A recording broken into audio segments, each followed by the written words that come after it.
বন্ধুরা, যদি আপনিও মুম্বাই ইন্ডিয়ান্সকে একটি শক্তিশালী, অভিজ্ঞ এবং চ্যাম্পিয়ন মানসিকতার দল বলে মনে করে থাকেন, তাহলে ভিডিওটিকে অবশ্যই একটি লাইক দিতে ভুলবেন না।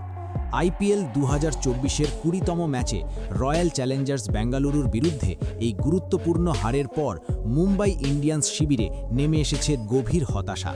আর এই ম্যাচের পর দলের মালিক মুকেশ আম্বানির প্রতিক্রিয়া যেন সেই হতাশাকে আরও স্পষ্টভাবে সামনে নিয়ে এসেছে। তিনি দলের সামগ্রিক পারফরম্যান্স, পরিকল্পনা এবং মানসিকতা নিয়ে এমন কিছু মন্তব্য করেছেন যা শুধু চমকপ্রদই নয়, বরং পুরো টিমের ভবিষ্যৎ নিয়েও বড় প্রশ্ন তুলে দেয়। তো ঠিকই বলেছেন মুম্বাই ইন্ডিয়ান্সের মালিক মুকেশ আম্বানি। আজকের এই ভিডিওটিতে মুকেশ আম্বানির বয়ানের সম্পূর্ণ ভিডিও আপনাদের দেখাবো, তাই ভিডিওটি শেষ পর্যন্ত অবশ্যই দেখবেন। তবে তার আগে যদি আপনিও আইপিএলের একজন বড় ফ্যান হয়ে থাকেন, তাহলে ভিডিওটিতে একটি লাইক দিয়ে চ্যানেলটি সাবস্ক্রাইব করতে ভুলবেন না। বন্ধুরা, এই হাই ভোল্টেজ এবং উত্তেজনাপূর্ণ ম্যাচে টস জিতে মুম্বাই ইন্ডিয়ান্স প্রথমে বোলিং করার সিদ্ধান্ত নেয়। শুরুতে তাদের পরিকল্পনা মোটামুটি কার্যকর বলেই মনে হচ্ছিল, কারণ বোলাররা নিয়ন্ত্রিত লাইন লেংথে বল করছিল। কিন্তু খুব অল্প সময়ের মধ্যেই ম্যাচের গতিপথ পুরোপুরি বদলে যায় এবং নিয়ন্ত্রণ চলে যায় আরসিবির হাতে। ওপেনিংয়ে নামেন ফিল সল্ট এবং বিরাট কোহলি, দুজনেই অভিজ্ঞ এবং ম্যাচ ঘোরানোর ক্ষমতা রাখেন। শুরু থেকেই তাদের মধ্যে অসাধারণ সমন্বয় এবং বোঝাপড়া দেখা যায়। ফিল সল্ট আক্রমণাত্মক ভঙ্গিতে বোলারদের ওপর চাপ তৈরি করতে থাকেন, আর কোহলি ঠান্ডা মাথায় ইনিংস গড়ে দলকে স্থিতিশীলতা দেন। পাওয়ার প্লের মধ্যেই আরসিবি 70 রানের গণ্ডি অতিক্রম করে, যা ম্যাচের জন্য একটি শক্ত ভিত্তি তৈরি করে দেয়। ফিল সল্টের ব্যাটিং ছিল একেবারে বিধ্বংসী ও আত্মবিশ্বাসে ভরপুর। তিনি পুল, কাট, কভার ড্রাইভের মতো ক্লাসিক শটের পাশাপাশি আক্রমণাত্মক শটও খেলেন অনায়াসে। মাত্র 36 বলে 78 রানের তার ঝড়ো ইনিংস মুম্বাইয়ের বোলিং আক্রমণকে পুরোপুরি ব্যাকফুটে ঠেলে দেয়। তার এই ইনিংসে ছিল একাধিক বাউন্ডারি এবং বড় ছক্কা, যা ম্যাচের গতি একতরফা করে তোলে। অন্যদিকে বিরাট কোহলি নিজের অভিজ্ঞতা, ধৈর্য এবং টেকনিক ব্যবহার করে ইনিংসকে সুন্দরভাবে এগিয়ে নিয়ে যান। 38 বলে 50 রানের একটি পরিণত ও দায়িত্বশীল ইনিংস খেলে তিনি নিশ্চিত করেন যে দল বড় স্কোরের দিকে এগিয়ে যায়। এরপর মিডল ওভারে অধিনায়ক রজত পাটিদার পুরো ম্যাচের মোড় ঘুরিয়ে দেন। তার আক্রমণাত্মক ব্যাটিং, দ্রুত রান তোলা এবং বড় শট খেলার ক্ষমতা মুম্বাইয়ের পরিকল্পনাকে ভেঙে দেয়। মাত্র 20 বলে 53 রানের দুর্দান্ত ইনিংস খেলে তিনি কার্যত ম্যাচকে আরসিবির দিকেই ঠেলে দেন। শেষ দিকে টিম ডেভিডও গুরুত্বপূর্ণ ভূমিকা পালন করেন। তার দ্রুত 34 রানের ক্যামিও ইনিংস আরসিবিকে 20 ওভারে 240 রানের বিশাল এবং চ্যালেঞ্জিং স্কোরে পৌঁছে দেয়। সব মিলিয়ে এটি ছিল একটি নিখুঁত এবং পরিকল্পিত ব্যাটিং প্রদর্শন, যেখানে প্রতিটি ব্যাটসম্যান নিজের ভূমিকা সঠিকভাবে পালন করেছেন। 241 রানের কঠিন এবং চাপপূর্ণ লক্ষ্য তাড়া করতে নেমে মুম্বাই ইন্ডিয়ান্স শুরুটা দারুণভাবে করে। ওপেনিং জুটিতে রায়ান রিকেলটন এবং রোহিত শর্মা আক্রমণাত্মক মনোভাব নিয়ে মাঠে নামেন।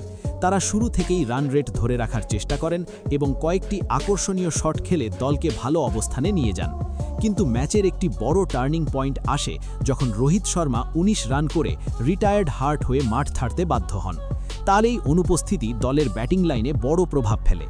এরপর সূর্যকুমার যাদব নিজের স্বাভাবিক স্টাইলে দ্রুত রান তুলতে থাকেন এবং ইনিংসকে এগিয়ে নিয়ে যান। 22 বলে 33 রানের তার ইনিংস দলকে লড়াইয়ে রাখে। তবে সেট হওয়ার পর তার আউট হওয়া মুম্বাইয়ের জন্য বড় ধাক্কা হয়ে দাঁড়ায়। তিলক বর্মা প্রত্যাশা অনুযায়ী পারফর্ম না করতে পারায় চাপ আরও বেড়ে যায় এবং ম্যাচ ধীরে ধীরে কঠিন হয়ে ওঠে। এই পরিস্থিতিতে অধিনায়ক হার্দিক পান্ডিয়া দায়িত্ব নিয়ে সামনে আসেন।